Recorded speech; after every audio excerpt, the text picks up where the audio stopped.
एक महत्त्वाची बातमी, महाड नगर परिषदेतील राडा प्रकरणी कोर्टात सुनावणी पार पडलेली आहे। मंत्री भरत गोगावले यांच्याशी संपर्क केला, सरकारी वकिलांची कोर्टात माहिती। तर गोगावले यांनी मुलाशी संपर्क साधण्याचं आश्वासन दिलं, त्यानंतर तो आत्मसमर्पण करेल असं सरकारी वकिलांनी म्हटलंय।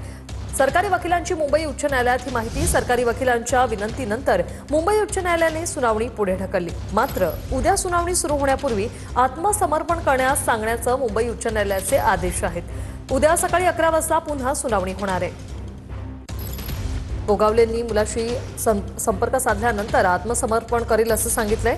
सरकारी वकिलांनी ही माहिती दिली। उद्या सकाळी 11 वाजता पुन्हा एकदा सुनावणी होणार आहे। महाड नगर परिषदेतील राड्या प्रकरणी कोर्टात सुनावणी पार पडली। उद्या पुन्हा एकदा सुनावणी होणार आहे। यात भरत गोगावलेंशी संपर्क केला, सरकारी वकिलांनी ही कोर्टात माहिती दिली। तर गोगावलेंनी मुलाशी संपर्क साधण्याचं आश्वासन दिले असं सरकारी वकिलांनी म्हटलंय।